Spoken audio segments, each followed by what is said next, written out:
try to make it easy on the editors at Skywatch by not doing that. All right, so what is spiritual warfare?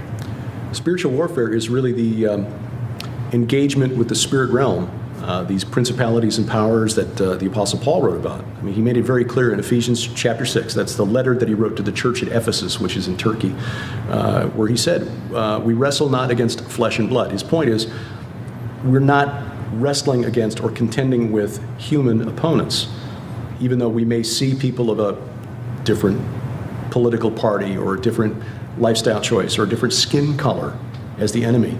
That's really not true. The true enemy of mankind, of all mankind, whether we realize it or not, it's not, us humans one against another. It's really these principalities, powers, thrones, dominions, cosmic rulers of this present darkness. Paul was talking about spiritual entities who have rebelled against the creator of the universe and who basically want to destroy humanity. And they're doing it by getting us to fight with each other. So Paul was trying to tell us, hey, look, spiritual warfare, guys, that's what this is about. It's against these principalities and powers.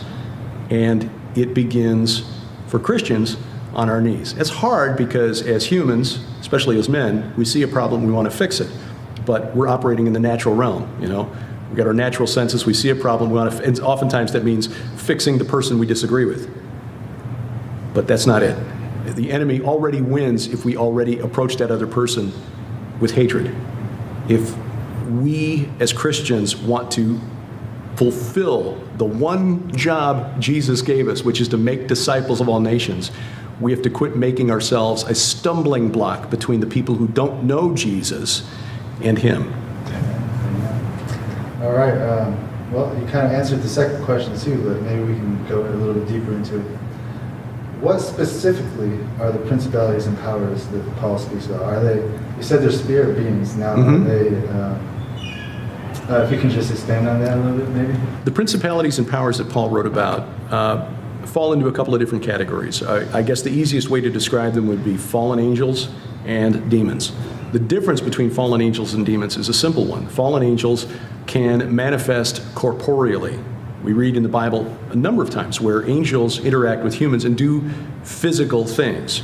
They eat a meal with Abraham. They eat a meal with Gideon. They fight with the citizens of Sodom and things like that. Angels can appear in physical form. They can actually do physical things too, because we read in Genesis chapter 6 about the angels who saw that the human women were fair and chose wives, or perhaps just took wives.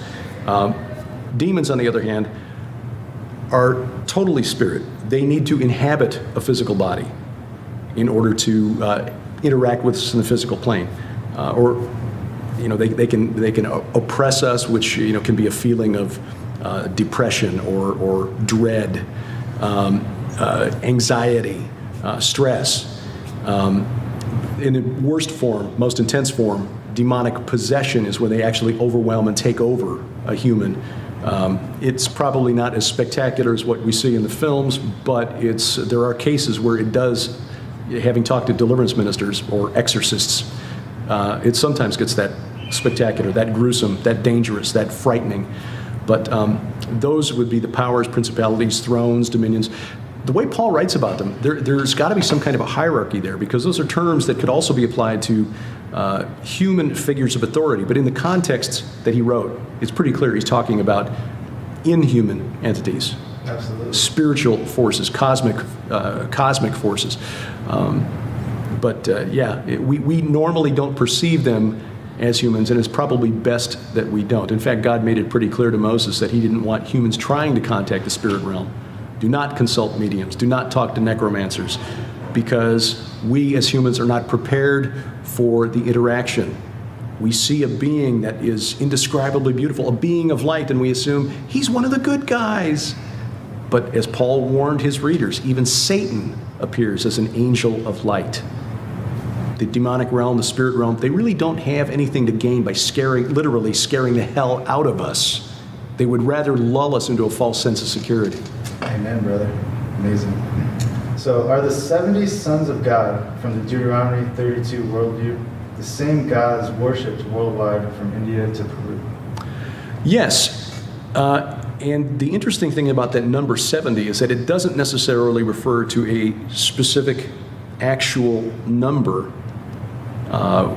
Now, the Bible makes it clear that we were talking about the same ones, the gods of the nations, because in Genesis chapter 10, where we read about the sons, the descendants of Noah, the so-called Table of Nations, there are 70 listed there. But in the ancient Near East, not just with the Hebrew culture, but all across the ancient Near East, the Akkadians, the Amorites, everybody in the ancient Near East understood that 70 represented the complete set. In other words, not one left out. So, in fact, we see that number elsewhere in the Old Testament, like the 70 sons of Gideon who were slaughtered by, Abimelech. Even though Gideon, by the way, said, I don't want to be the king, I'll just make an ephod for myself and, stuff. But his son Abimelech, or, illegitimate son, his name means my father's the king. So, yeah, interesting. And he's the one, did Gideon really have 70 sons? It seems unlikely, but it means that all of them were killed except for the one survivor. So the number 70 means all of them. The Canaanites believed that their chief god, the creator god El, who his mount of assembly was Mount Hermon, which is the northern border of Israel, Lebanon, and Syria today, where the Watchers descended and made their pact to take human wives. He held court there with his 70 sons, the 70 sons of El. You go back a little further in history into about the time of Abraham, and there was a city in northern Syria by the name of Emar, not far from modern Aleppo, where scholars have dug up the clay tablets and found the records and all that. And there was an annual festival held in the spring where the people of Emar would sacrifice 70 lambs. This was usually done around the first day of the first month, the first of Nisan, about 2 weeks before the Hebrews would later celebrate Passover. They would sacrifice 70 lambs for Dagon, who was their chief god, who it was just El by a different name. Dagon and the 70 gods of the city, again representing all the other gods of the divine council, all the other gods other than the chief god, the king of the pantheon, Dagon. So you got the Canaanites believing there, the ancient Amorites of Emar with their 70 gods. The interesting thing about the 70 is that when God gave the feasts to Moses, let me back up, I'll save that for just a second. When God gave the law to Moses on Mount Sinai, but before he gave him the plans for the tabernacle, he did something interesting. He called Moses and said, okay, you and your brother Aaron, who was the high priest, Aaron's 2 sons, and the 70 elders of Israel, come up Mount Sinai. And so no one else was allowed near the mountain, because you touch the mountain and God would smite you. But Aaron, Moses, the 70 elders of Israel climbed the mountain, and this is in Exodus 24. They beheld the God of Israel, and he did not touch them. He did not harm them. They beheld the God of Israel and ate and drank. They had a meal up there on Mount Sinai, the 70 elders of Israel. Now, why did God do that? Because, now wait a minute, how is it possible? We're told that man cannot see the face of God and live. Well, this is where one of the examples in the Old Testament where we see the second power in heaven. We begin to get a picture of the Trinity in the Old Testament.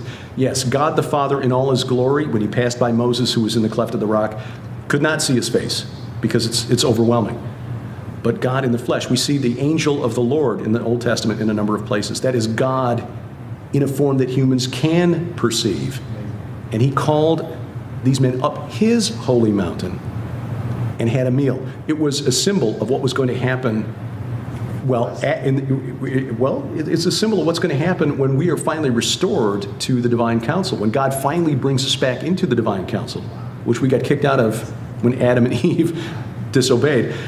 But this was a message to the 70, meaning all the gods of the nations. This is what is in store for humanity. You're toast, and you're being replaced. It's like the prodigal son, the parable of the prodigal son. We will someday be welcomed back, covered with pig dung and smelling awful and looking horrible, and God will welcome us with open arms, and that is be the restoration of humanity to the divine council.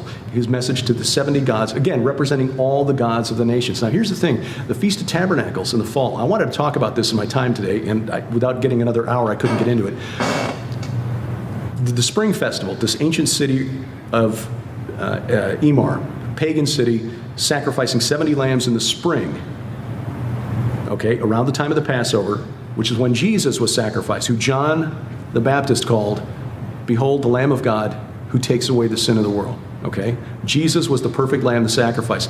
The fall feast, which was the feast, as Rabbi Zev Parat talked about earlier today, the Feast of Tabernacles. When God gave that feast to Moses, he said, okay, here's the plan. It's a 7-day feast, a 7-day festival. On day 1, you sacrifice 13 bulls. Day 2, you sacrifice 12. Day 3, 11, etc. 7 days.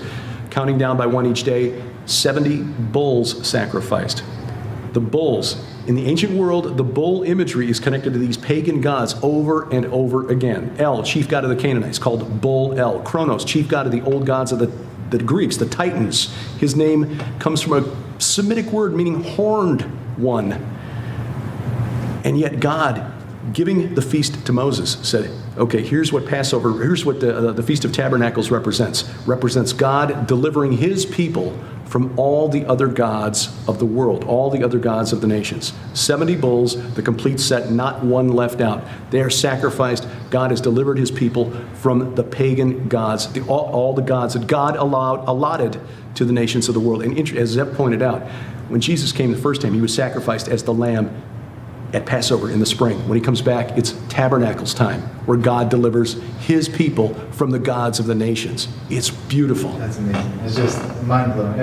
How everything's so perfect and just kind of fits together like that is just, I know. cold chills. All right. So it's like almost like you read this when I wasn't looking, because you're just going through my questions. Let me switch batteries before we dive in. Sure. Yeah, a lot of what we think we know about Tammuz and Semiramis comes from Alexander Hislop and his book, The Two Babylons, which was written in the 1860s, if I remember correctly. And he meant well, but he had an axe to grind against the Roman Catholic Church. And there's a lot of research that's been done since the 1860s, a lot of texts that have been found that he did not know about, could not know about, because they were still underneath the sand in Iraq and Syria. Like the text from Ugarit, not found until 1928. Some of those not translated until the 1970s, 1980s. So a lot of what we know about that period of history, he was drawing from Herodotus, the Greek historian, whose audience was very open to stuff that made the Orientals, Persians, what was left of the Akkadians and so forth, Babylonians, look bad, because Herodotus was writing at about the time the Persians were, marching to try to destroy Greece. So you got to take what Herodotus wrote with a grain of salt. Semiramis was probably an Assyrian queen whose name was Shamu Ramat. She ruled as regent for a little while in the late 9th century BC, which would be about 811, 810 BC to about 800 BC. Now, Hislop taught that she was the wife of Nimrod. Nimrod was the king of Uruk. Now, Assyria is northern Iraq, around Mosul and Kirkuk, where the Kurds live. Uruk was down in southeastern Iraq. That's where the Sumerians lived. The Bible calls it Erech, E-R-E-C-H. Uruk, U-R-U-K, is what is how scholars transliterate the name. But today we still call it Iraq. Same name. That's awesome. 5,000 years after Nimrod lived, it's the same name. But there's a period of history that scholars call the Uruk expansion, when that city in southeastern Iraq dominated the entire Fertile Crescent, as far north as southern Turkey. They controlled raw materials, trading posts. Basically, they dominated for almost 1,000 years all of the Fertile Crescent, from the Persian Gulf to the mountains of southern Turkey. Well, Nimrod would have lived somewhere in that period when Uruk essentially dominated the known world. But about 3100 BC, 3000 BC, suddenly it all fell apart. It all fell apart, and scholars say, and I'm trying to piece this together now, I'm doing some study on this, and I'm not well schooled on this, so take this as tentative. But something happened around that period of history that caused a real disruption in society. Scholars know this and say, yeah, okay, for some reason, these settled cities and something, there was some disruption there, and everything just kind of went to pieces for a while. Well, okay, that kind of sounds like what happened after the Tower of Babel incident, where God confused the languages and suddenly there was a real reshuffling of the societies. Again, is there any smoking gun? No, there's not. But Nimrod, second generation king of Uruk after the flood, was in southeastern Iraq. Shemu Ramat, queen of Assyria, which is northern Iraq, quite a distance away, and about 2,000 years after Nimrod died. So Nimrod and Semiramis, wrong millennium, wrong nations. Tammuz was Dumuzi in the ancient Sumerian, and he was another king of Uruk in and around the time of Gilgamesh. I forget the order on the Sumerian king list, but according to the legend, he was married to the goddess Inanna, Ishtar, and he was a king of a city called Bad Tibera. And the way the story goes, demons wanted to drag Inanna's son, who was the patron god of this city, Bad Tibera, to the netherworld. And Inanna said, "Don't take him, take my husband instead." And so Dumuzi got dragged down to hell. And he became the first of the ancient Near Eastern dying and rising gods. Down in the netherworld for 6 months, then back in, corresponding with the cycle of vegetation. When everything turns brown, oh, Dumuzi's dead. This went on for a long time, obviously, because Ezekiel saw it, the people weeping for Dumuzi, in the temple, and this would have been in the 6th century BC, around 590, 580 BC, because Ezekiel had gone off with the first wave of refugees to Babylon. So, well, they're weeping for the god because the vegetation is dead, and so he's down in the netherworld, and so they're mourning the loss of the god as part of a ritual.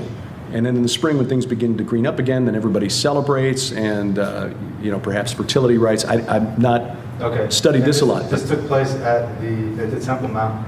Yeah, but there were other dying and rising gods around the ancient Near East. For example, Adonis to the Greeks, Melkart, who was a god of the city of Tyre around the time of Ahab and Jezebel, which makes the incident on Mount Carmel a lot more interesting, because Melkart, as one of the dying and rising gods, would be in the netherworld for half the year and above the ground for half the year.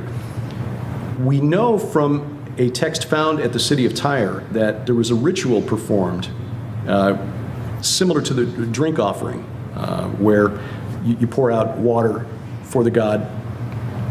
This is based on an older ritual amongst the Amorite peoples and the Mesopotamians, going back at least to about 3000 BC, or at least 2000 BC, based on what I've read, where you have to pour out a drink offering and offer food to your dead ancestors, which you summon through a necromancy ritual.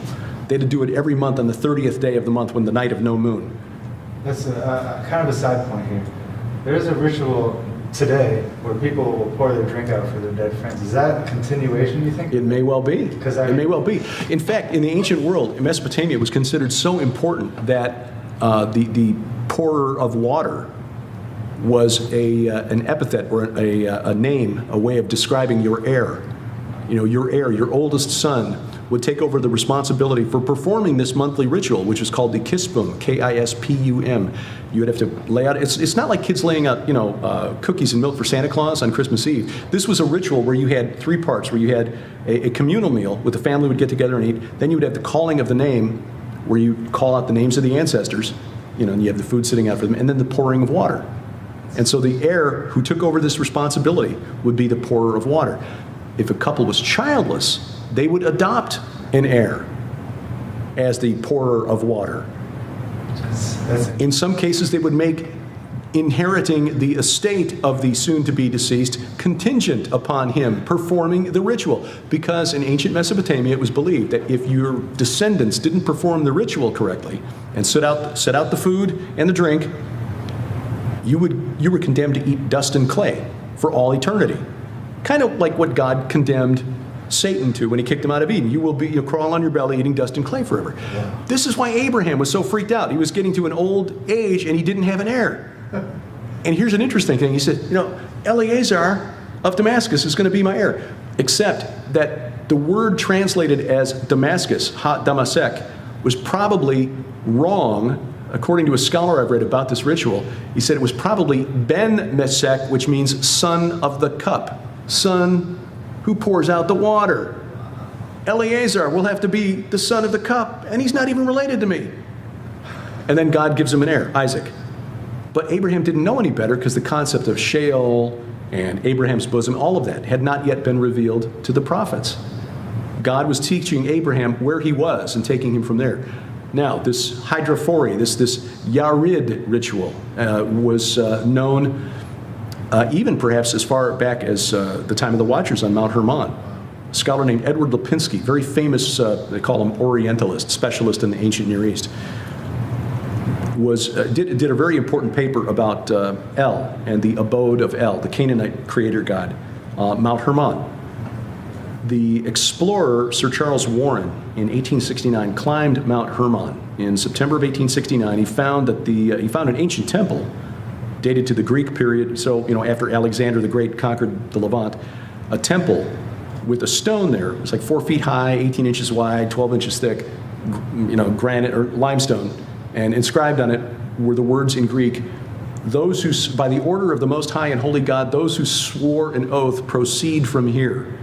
Now, anyone who's studied Mount Hermon and the Watchers know who swore an oath on Mount Hermon. These angels who came down on Mount Hermon and said, well, 200 according to the Book of Enoch. Okay, yeah, that's right. But again, 70 is a representative number, meaning, all the gods of the nations.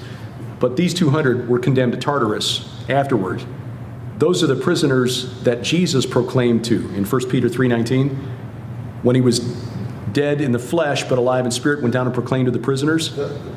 The Mount Hermon transgressors? He went down there and was like, hey. The way Dr. Michael Heiser puts it, he says, and I'm paraphrasing what Mike says, but it's like Jesus went down there and said, bet you didn't expect to see me here, but here's a newsflash. On the third day, I'm getting out of here, and you're still dead. So, the other thing that Sir Charles Warren found on the summit of Hermon is that the summit is scooped out, like it would have been basically excavated to receive these offerings, this Yarid, which is based on the same root as the name of the Jordan River.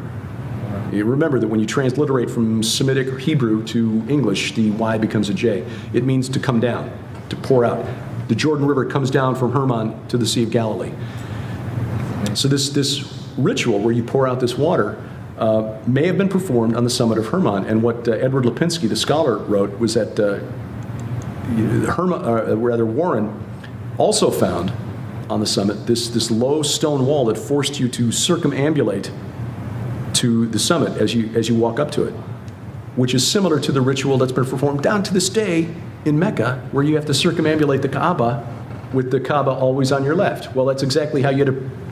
So Sir Charles Warren in 1869 asked the question, is the practice at the Kaaba, did it originate here? So, interesting. Now here's the other thing. We know, as I said, that this ritual was performed for the god of Tyre, Melkart, by one of the Roman emperors, I think 2nd century AD, which is long after the confrontation on Mount Carmel. But think about this. Melkart was the city god of Tyre, the Baal of Tyre, the lord of Tyre, at the time of Ahab and Jezebel, when Elijah confronted the priests of Baal on Mount Carmel. As part of this, he sent a servant down the mountain to get water from a river, to bring it up the mountain, like on Mount Hermon, and poured the water out on top of the. It wasn't to make it the wood harder to burn. It was to mock this ritual that had been done for this god, Melkart. God reversing the rituals of the pagan gods to make a mockery of them. And then, of course, he used the weapon of the chief god of the Phoenicians and the Canaanites and the Amorites to consume the sacrifice. We think of fire from heaven like a flamethrower. No, he was using a lightning bolt, which was the chief weapon of the storm god, Hadad, who's usually called Baal in the Bible. And here's the kicker. Melkart was just the Phoenician name of Hercules. So the priests. Are you reading my questions? Keep going. So the prophets of Baal who were destroyed on Mount Carmel may well have been priests of Hercules, who was one of the dying and rising gods, like Melkart. So the questions that Elijah was taunting his priests with make more sense. Oh, maybe he's sleeping. Oh, okay, maybe it's the wrong time of year and he's in the netherworld. He can't hear you. Or maybe he's on a journey. Remember the myth of Hercules, where he had to go perform these labors to redeem himself after killing his wife and children because Hera drove him mad. So maybe he's off, trying to collect, the golden fleece or whatever. I forget what the myth says, but it makes more sense when you understand what they knew back then that we have since forgotten because we don't have the worldview of the prophets and apostles. Amazing. Amen. You said El was the chief god of the Canaanites? Yeah, the creator god of the Canaanites. Okay, so is there a connection in the Hebrew translations? El is translated as Lord God, correct? Well, it depends. In some context, it Like probably does Emmanuel refer to, right. Is God in flesh, right? El became the generic term for God in the Semitic world. Okay. In fact, it became so prominent that some scholars now are convinced that the name of the old god of the Sumerians, Enlil, Okay. which they used to believe was based on the Sumerian words En, which means Lord, and Lil, which means wind or ether or something. They're now believing that that's actually just a corruption of the Semitic Il Ilu, meaning God of gods. That, in other words, instead of being a Sumerian god, that Enlil, who was then replaced by Marduk in the Babylonian cosmology, which they just inherited from the Sumerians, more or less, was actually a Semitic god who was brought from the northwest, where we find Dagon, same god, different name, El, same god, different name, Kumarbi of the Hurrians and Hittites, same god, different name, Baal-Haman of the Phoenicians, same god, different name. Their points of origin all point to northern Syria or southern Turkey. Not far from the mountain where Baal, the storm god, was supposed to have built his temple, Mount Zephon. So this old god, this El or Il Ilu, god of gods, this old, I argue, is actually Kronos of the Greeks, Saturn of the Romans, king of the Titans, who, like the Watchers from Mount Hermon, was condemned to Tartarus. 2 Peter 2:4 says that the angels who sinned were thrust down to hell. That's how most English translations read. But the Greek word translated hell is actually Tartarau, which means Tartarus, thrust down to Tartarus. In the Greek mind, that's a different place from Hades. That's a special level of netherworld prison reserved for the old gods, the supernatural threats to the divine order. Reading my questions. Seriously, this Tartarus hell is one of the things I wrote. No, Tartarus is a separate level reserved for those. That is the abyss. So a human dies without being saved. They go to hell. Yeah. An angel dies. They go to Tartarus. Well, I don't know if they die per se. I don't know that they will actually die until they're thrown into the lake of fire, the second death. But yes, there is a special prison that's reserved for them. Is that where Henry Groover saw? Are you familiar with that story? I'm not. I've met Henry a couple times, but I've not heard that story. Yeah, apparently he was translated down there and saw them chant. Pretty amazing stuff. Well, it's similar to what Enoch reported in the book of First Enoch with the flaming mountains in the netherworld. 7 mountains or something like that? Yeah, the mountains in the netherworld that are burning, which relates to the stones of fire that God talked about in Ezekiel 28, the divine rebel from Eden who walked amongst the stones of fire.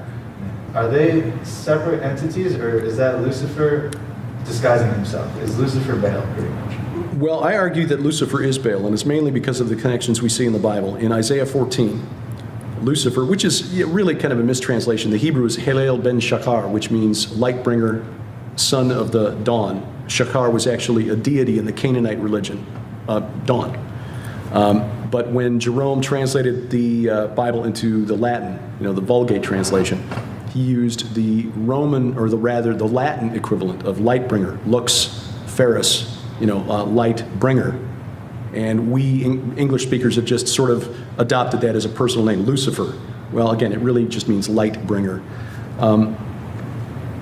But Isaiah 14 says that what he was trying to do was to establish his mount of assembly in the heights of the north, the sides of the north, the uttermost north. There are a few English translations that actually get it right. This actually points back to the mountain that was sacred to the storm god, Baal. Or Hadad was his proper name. Baal just means Lord, which sort of became a proper name over time. But it was also considered sacred to the storm gods of the Hurrians, called Teshub, the storm god of the Hittites, called Tarhuns, the storm god of the Greeks, called Zeus, actually fought a major battle there against the god of chaos, Typhon, at Mount Zephon. Well, the phrase in Isaiah 14, translated sides of the north, heights of the north, uttermost north, Yarkate Zephon, is only used 3 times in the Bible. There, Psalm 48, where Mount Zephon was compared to Mount Zion, it's kind of some wordplay, actually. Har Zephon, Har Zion. But the only other place it's used is Ezekiel 38 and 39. You can tell I don't speak Hebrew.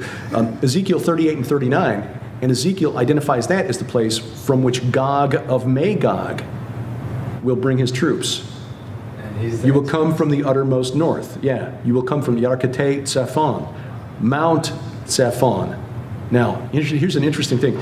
Baal, the storm god, who was the chief god, the king of the gods, called a son of El in the Canaanite religion, but he became the king of the gods by defeating the god of death and defeating the god of the sea. Similar to the tension in Greek mythology, by the way, between the storm god Zeus, the god of the sea, Poseidon, and the god of death, Hades. In Canaanite religion, Baal had to defeat the god of death, Mot, and the god of the sea, called Yam, in order to become the king of the gods. The Greeks got their religion from the Canaanites. Well, Amorites, really, but... So anyway, that mountain, Mount Zephon, was so important to the Hebrews because it was so important to their neighbors in Canaan that Zephon became the word for the compass point north. In every other Semitic language from the ancient Near East, the word for north is Simal. But in Hebrew, it's Zephon. That's how important that was because of its relationship to that God. So, in the New Testament, Jesus, confronted by the Pharisees, says, oh, he's casting out demons by the power of Beelzebul, which means Baal the prince. Baal the prince of demons, I guess. Jesus also, in Revelation 2, in the letter to the church at Pergamum, says, I know where you live. It's where Satan's seat. It's where Satan dwells. Satan's seat in Pergamum. Well, that was the great altar of Zeus, who, like Baal, was a storm god. So, Satan to Jesus, and Jesus, by the way, in replying to the Pharisees, connected Beelzebul, Baal the prince, to Satan. So Jesus identified the storm god as Satan. Isaiah 14, storm god Lucifer. So yes, Lucifer is Baal, is Satan. It's all connected. Amen. Now, how do we figure out which gods and which cultures are the same from one to one? See, how does Shakespeare put it? That way madness lies. They lie. We don't know. I am under the opinion that the ancient goddess of sex and war, Ishtar, Inanna, kind of split off her personality by the time of the Bible, because to the Canaanites of Ugarit and the Canaanites who lived around, and by the way, for clarification, Canaanite is just a geographical designation like Babylonian. The Babylonian Empire of Hammurabi the Great was founded by Amorites. They were Amorites. The Canaanites who lived in Canaan, they were Amorites. It's like saying I'm a Chicagoite because I was born there. No, I'm German, Swedish, Welsh, English. So the Amorites were the ones who lived directly, timeline speaking, it goes... From about 2000, around the year 2000 BC, the Amorites somehow emerged from a period of chaos in the ancient Near East, which is what we would call today Iraq, Syria, Jordan, Lebanon, Israel. The Amorites came out with Amorite kingdoms in control of all of that. Everything from what is now Iraq to northern Egypt. In fact, when the Israelites were in Egypt, they weren't Egyptian kings. They were under the rule of Amorites. Amorite names. In fact, there was actually a pharaoh during that period whose name was Jacob. Yeah. Yaqub Har, Jacob of the mountain. They don't teach you that. And the gods that they worshipped were Semitic gods. Baal, Astarte, Ishtar, Resheph, the god of plagues and archers and chariot warriors, who, and I didn't even mention this today, is Apollo of the Greeks and Romans. The gatekeeper of the underworld. Oh yeah, Revelation 9. He's the king of those in the abyss. Opens and lets them out. It's all connected. So the Amorites had this belief. They were the ones who worshipped their ancestors. They were the ones who worshipped the Rephaim and summoned them through necromancy rituals. And God, when he confirmed his covenant with Abraham, said your descendants are going to go to Egypt. They'll come back in the fourth generation, because the iniquity of the Amorites is not yet complete. He tied it to the iniquity of the Amorites. Guess what? The Amorites were also the forefathers of the Phoenicians, of the Arameans, who caused so much trouble after the time of David for Israel and for Judah. The Arabs. and the gods of the Amorites, who were still worshipped in Arabia into the Christian era, like the moon god, Sin, the war god, and this is what I was getting to with Ishtar and Astarte, split off a male aspect. So during the time of the judges, when Astarte, the goddess of sex, was worshipped, her male aspect, Athtar, the war god, was likewise worshipped. The gods of the Amorites continued to be worshipped in Arabia, and I argue in my forthcoming book that they formed a coalition that emerged from Arabia in the 7th century as a religion that will be the world's largest within the next 50 years. Amazing. All right, well, you just answered another couple more of my questions over here. Is Zeus Lucifer? All right, so. Yes, Zeus is Lucifer, and Thor, That's amazing. which is sad because we really like the Thor movies, Well, but when you're watching Thor on the screen, he's the storm god, which means, okay, well, it's Baal. Yeah, That's Satan. It's about those Marvel movies. Yeah, I used to love those, but something, ever since I became Christian, Yeah. it's just something inside of me is like. And isn't it interesting the way Hollywood is beating this drum about the return of the Titans? Thanos, the Mad Titan, Sam Worthington, who was in Clash of the Titans and Wrath of the Titans, starred in a movie last year, went straight to Netflix called The Titan. Yep. Yeah, and the new Godzilla movie, Oh, yeah. where they have rebranded them. They're no longer Mutos, which is what, monsters of unusual size or whatever. Yeah. They've rebranded them as the Titans, the original and rightful rulers of Earth. And when I saw that trailer, I actually enjoyed the first Godzilla movie. Oh, so did I. I thought it was great. I was a manager at the theater at the time. And it was a great time. And when I saw the trailer for the next one, I was excited for like 10 seconds. And I was like, wait a minute. What are they trying to do here? I'm wanting to watch it because I just love me a good monster movie. But yeah, it's also for the programming because, again, presenting them as Titans, the original and rightful rulers of the earth. The Titans are still around. In fact, I argue in my book, Last Clash of the Titans, that they are somehow still influencing things on this earth, even though they are currently chained in the abyss. Revelation 9 says they're going to get out for 5.5 months at the end. When they come back, the Nephilim, spirits of the dead Nephilim, come back in the end times. Mhm. Do you believe they're going to be back in their physical bodies as giants, or their spirit bodies possessing humans through like Mark of the Beast technology? When the Nephilim return, and we understand that the Nephilim, the spirits of the Nephilim that were destroyed in the days of Noah, in the flood, were barred entrance into the afterlife, into the netherworld, into heaven, basically condemned to roam the earth. That was the belief of the early church. That was the belief of the Jews in the time of Jesus and through all the Old Testament period.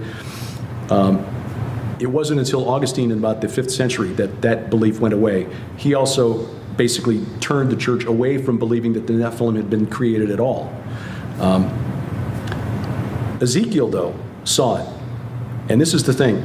God bless people like L.A. Marzulli who've been, teaching this for a long time. He's right. The Nephilim are returning. Where I differ with L.A., and I've got to give him credit because without him and his book Nephilim, which was a novel that got me down this path, I wouldn't be here right now. But I think Ezekiel 39 is a clue, but you got to understand the worldview of the prophets to understand what Ezekiel was writing. In Ezekiel 39, he's writing about the culmination of the war of Gog and Magog, and Gog was the Old Testament Antichrist figure. Okay, he is the figure that John in the book of Revelation calls the Antichrist. That is the same war that culminates with the Battle of Armageddon, which is fought for the Har Moed, God's Mount of Assembly, which is Zion, the Temple Mount in Jerusalem. Ezekiel says, God said that he will prepare a place in Israel for burial of Magog, the forces of Magog. The Valley of the Travelers east of the sea refers to east of the Dead Sea, and it will block the travelers. The key is understanding that travelers in the Old Testament concept, the Old Testament world, were spirits that would travel or cross over from one plane of existence to another. In other words, the realm of the dead to the land of the living. And the places where he identifies east of the Dead Sea are places that during the Exodus, the stations of the Exodus, refer to a couple of places that are named for these interactions with the spirit realm. One of the stops in the Exodus, one of the stations of the Exodus is called Ovoth, which means spirits of the dead. It's based on a root word Ov, which means medium. The medium of Endor that Saul went to see was the Ov of Endor. In fact, one of the giants killed by David's men, Ishbi, they condense the word. Ishbi Benab is how it looks to us in English. Ishbi Ben Ov. Ishbi, son of the necromancer, son of the medium. And he was of the descendants of the Rapha, the sons of the Rephaim. The Rephaim were these spirits that the Amorites, the Canaanites, believed were the spirits of the mighty men who were of old, the ancestors of their kings. They were called in Canaanite texts, called by scholars the Rephaim texts, written about the time of the judges, where these Rephaim were summoned through necromancy rituals to the tabernacle of El, Mount Hermon, where El, they believed, would speak words of revivification to resurrect these spirits that were called warriors of Baal. And in these texts, they're described as warriors. They mount their chariots and they travel first one day and then another. And at dawn of the third day, they arrive to be resurrected.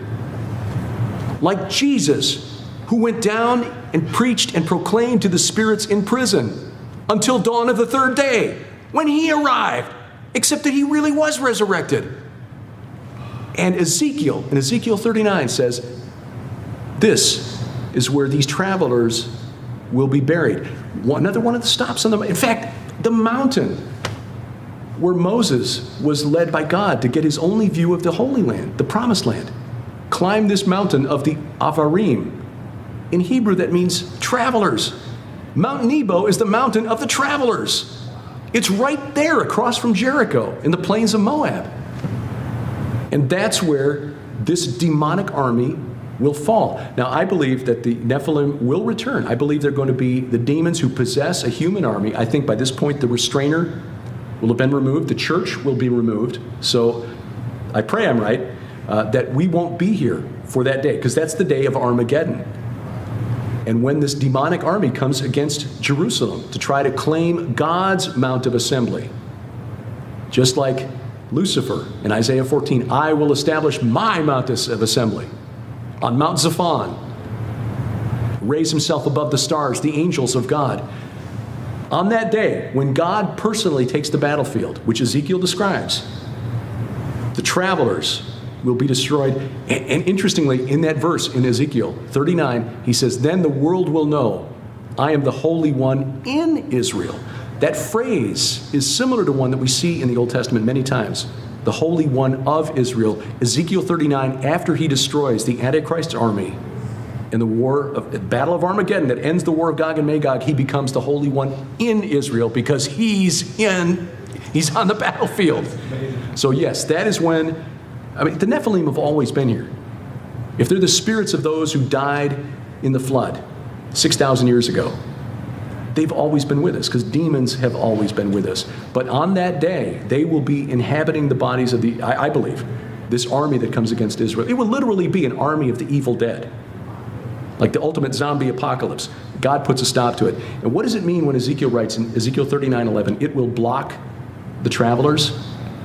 The word translated block is only used one other place in the Bible. It's in Deuteronomy, the verse that talks about thou shalt not muzzle an ox when he treads out the grain. Muzzle. I'm not quite sure what that means, but if we take it in context of what Paul tells us in 1 Corinthians 15, that we shall not all sleep, but we shall all be changed, we will be resurrected. Maybe that's what God is saying. I will block the travelers. They're dead and they are staying dead when the rest of us are resurrected into new glorified bodies. Yeah.